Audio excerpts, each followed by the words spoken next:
자, 이제 개장 준비 들어가는 전략 시간입니다. 오늘은 특별하게 알파 프로 투자 전략 정태근 팀장과 IBK 투자증권 분당센터 정경민 차장 두 분이 나와 계십니다. 어서 들어오십시오. 네, 반갑습니다. 네. 두 분이 성이 같으시구나. 정씨로. 네. 자, 그러면은 정태근 팀장부터 어떤 시장 전략 어떻게 보고 있는지 어떤 섹터에 볼까요? 현대차, 자동차, 머스크 얘기 어제 조금 하긴 했는데 오늘 또 정태현 팀장도 같이 네. 일론 머스크 도지코인 얘기가 아침에 보도는 나왔는데 네. 계속 사겠다? 뭐 아직까지 코인 살 생각은 없습니다. 아니 뭐 일론 머스크가 그러잖아. 자기는 도지코인 계속 사겠다. 네. 뭐 사겠죠 뭐. 자기가 만들었으니까. 그렇게 뭐 어떻게 하겠는지 모르겠지만 네. 하여튼 자 현대차 얘기인 것 같은데 네. 일론 머스크가 현대차가 잘하고 있다라고 뭐 칭찬을 했다 어제 나왔는데 이제 네. 정경민 차장은 조금 꺼림직한 표현이긴 합니다만 이렇게 얘기하셨고 약간 그런 그죠? 뉘앙스가 있어요. 네.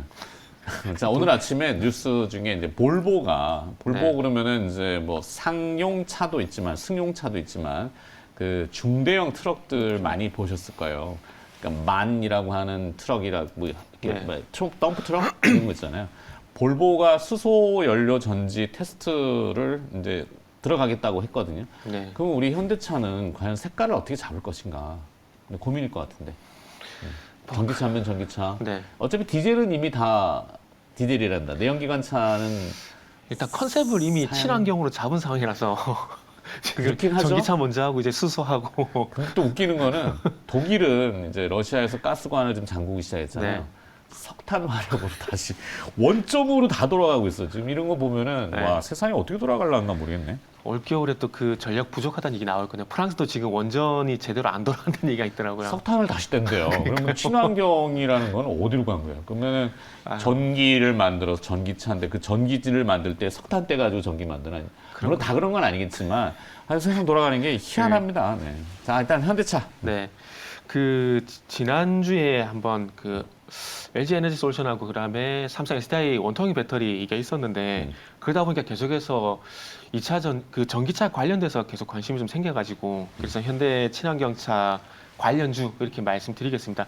뭐 앨런 머스크는 별로 얘기하고 싶지는 않고요. 그분은 이제 비트코인으로 이제 테슬라 샀을 때 환불 규정을 좀 제대로 좀 만들어놨으면 좋겠다는 말씀을 드리고 싶고 어쨌든 현대차 그룹이 친환경차 판매량이 좀 많이 늘어나다 보니까 시장이 좀 괜찮아지게 되면은 뭐 이런 부분들이 현대차도 호재가 되겠지만 그와 관련돼서 소위 말하는 EGMP 관련 종목들이 또 수혜가 되지 않을까 하는 생각이 들어서 그래서 저는 관련 종목들을 좀 말씀을 좀 드리고 싶어요. 그 작년에 그 현대차 그룹이 친환경차 판매가 73만 대 정도였는데 올해 5월 달까지 이미 한 39만 대 정도 이제 판매를 한 상황이기 때문에 조금만 피치를 올리면 올해 한 100만 대 이상도 가능하겠다는 그런 예상도 되는 상황이고요. 거기서 그 속에서 지금 이제 전기차 판매량이 또 76% 증가를 하다 보니까 이 전기차라든지 2차 전지 소재라든지 쪽에 좀 관심이 많이 생기더라고요. 근데 오늘은 뭐 2차 원통형 배터리 2차 전지 소재 쪽보다는 이 전기차 관련돼 가지고 EGMP 관련된 종목들을 좀 말씀을 드리려고요.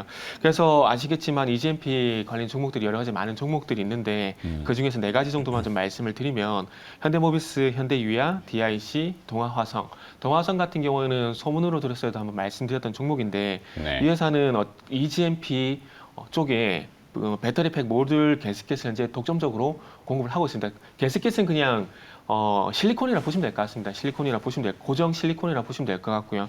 그리고 DRC 같은 경우는 감속기를 현재 전량 공급을 하고 있는 상황입니다. 그리고 현대위아 같은 경우에는 이 구동축이라 그러죠. IDA를 현재 담당을 하고 있고 그리고 현대모비스가 가장 중요한 구동 모터 이 부분을 이제 담당을 하고 있는 상황입니다. 그래서 뭐 현대모비스, 현대위아, DIC, 동아화성 말씀드리는데 여기서 탑픽은 일단 뭐 현대모비스 말씀드리도록 하겠습니다. 자율주행으로 가봐야 되나? 제가 고민하는 거는 완성차 지금 현대차, 기아차 주가가 저렇게 내려왔잖아요. 네. 뭐지? 왜 저러지? 완성차 판매가 둔화되려고 그러나? 이런 고민이 드는 거죠. 그러면 뭐 2차 전지고 뭐 네. 저기가 저는 판매 꽤 나쁘지 않다라고 생각이 네? 드는데요. 뭐 하여튼 자, 오늘 그렇게 화요일이 잔잔한가요? 잔잔한 날이에요. 네, 잔잔하고요. 처음 나와보죠, 화요일. 네네. 이쪽도 처음 앉아서 아, 김현미 매니저가 좀 낫습니다. 오늘, 예, 네. 다른 일정이 좀 네. 공무가 있으셔서. 자, 정경민 차장은 오늘 어제 이제 SK 하이닉스 얘기했다가 네. 된통 물 먹었는데 뭐 어제 하루만 놓고 하는 건 아니니까. 아, 그렇죠. 저는 네. 이제 2달간 전화를 매수를 하세요. 이렇게 전략을 좀 개인적인 시각을 좀 드렸고 오늘도 반도체 관련된 그런 내용입니다. 한번 볼까요? 네. 정경민 차장의 오늘 전략은 그냥 그래도 반등은 하겠지. 파이널 테스트 검증된 종목으로만 대응하자 이렇게 해서 저점 매수 어떤 거죠? 뭐 사실 지금 반도체 쪽에서 검증된 거는 기판하고 테스터밖에 없는 것 같아요. 후공정 패키지. 네, 그렇죠. 기판은 이제 부품이고 이제 테스터 같은 경우는 이제 시스템 반도체에도 굉장히 중요한 역할을 해야 되는, 왜냐하면 수율이 문제가 되기 때문에. 그리고 이제 뭐 우리가 그 열광을 했습니다만 조금 늦춰진 DDR5에도 직접적인 영향을 줄 수 있는 이제 이런 이런 쪽이 이제 테스터라고 좀 보시면 될 것 같은데, 어제 이제 뭐 외국인 매도가 굉장히 강했죠. 이제 그 안에서도 이제 그 불태우는 와중에서도 이렇게 주워가는 종목들이 몇몇 있었어요. 근데 그 중에 본다 그러면 기판하고 이 파이널 테스터 쪽, 이쪽에 소켓 쪽이죠. 이쪽에 좀 종목들이 좀 눈에 띄어서 한번 관심 있게 좀 지켜봤더니 그래도 시각이 다른 종목과는 약간은 좀 다른 이제 그런 부분이 좀 느껴져서 좀 선정을 좀 해봤고요. 시장 탓에 버텨내지는 못했습니다만 그래도 역시 이제 1분기, 2분기에 강세를 보였었던 이런 좀 검증된 기판하고 또 이 파이널 테스트 쪽은 소켓 관련된 이런 종목들은 저는 뭐 상대적으로 굉장히 좀 선전을 할 가능성이 굉장히 좀 높지 않을까 이렇게 좀 예상을 좀 하고 있는 부분이, 역시 이제 1분기, 2분기 때 검증을 한번 거쳤기 때문에 실적 검증 그리고 수급 검증 이런 것들이 다 유입이 좀 됐었기 때문에 만약에 지금 시장이 어느 정도 횡보 구간만 나타나 준다면 반등도 제법 빠르게 할 수 있지 않을까라고 생각하는 이제 그런 부분이에요.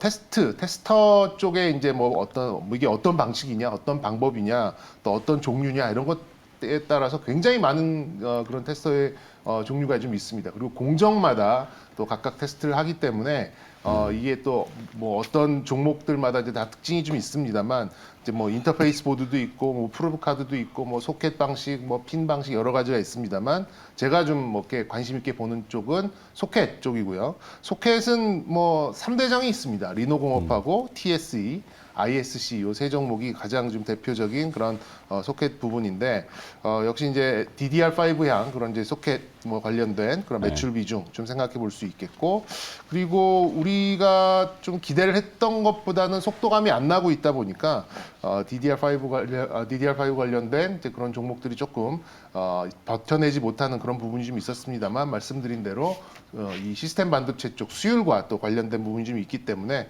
저 개인적으로는 반도체 소부장 쪽에서는 이 소켓 관련된 종목들이 가장 빠른 흐름을 보일 가능성이 높다 이렇게 좀 보고 있고요. 반도체 투자 심리 회복 그리고 반등은 역시 이제 SK 하이닉스, 삼성전자 이 두 종목이 하반 경직을 보여주는 게 굉장히 이제 우선시될 수 있는 그런 부분입니다만, 저는 오히려 이제 이런 부품 쪽에서 훨씬 이제 SK 하이닉스와 삼성전자보다 빠르게 치고 나갈 가능성도 좀 있다고 봅니다. 왜냐하면 이 두 쪽에서는 이제 빨리빨리 투자를 하고 선주문을 내야 되는 이제 그런 상황이다 보니까 오히려 그런 것들이 좀 선제적인 반영이 될 수 있는 그런 부분이 있을 거라고 생각을 하고, 뭐 다시 한번 강조를 드립니다만, 현재 뭐 난 이 좋아 보이긴 하는데 돈이 없다 이렇게 좀 생각하시는 분들도 많이 계실 것 같습니다만, 매수를 안 하시더라도 저는 우선 관찰 대상으로 이렇게 좀 짚어 놓으셨으면 향후에 반등 시에 종목 교체에도 1순위로 이렇게 네. 좀 적용이 될 수 있지 않을까 이렇게 말씀드릴 수 있겠고, 일단 리노공업을 뭐 저는 탑 티어로 보고 있고요. 그러나 이제 뭐 TSE나 ISC 모두 이제 소켓 범주 안에 들어있는 종목들이 거의 같이 움직이기 때문에 이 종목들은 다시 한번 강조드립니다만 매수는 안 하시더라도 관찰이 필요하다 이렇게 말씀드리겠습니다. 자신감이 확 떨어졌는데.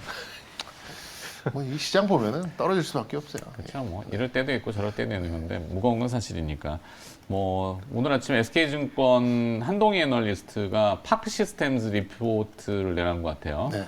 저는 그럼 여기다 숟가락 얹어서 파크 시스템즈 원자 현미경. 네. 파크 시스템즈는 얘기들 잘 안 하시는 것 같아요. 그죠? 네. 저도 생소하거든요. 생소해? 네.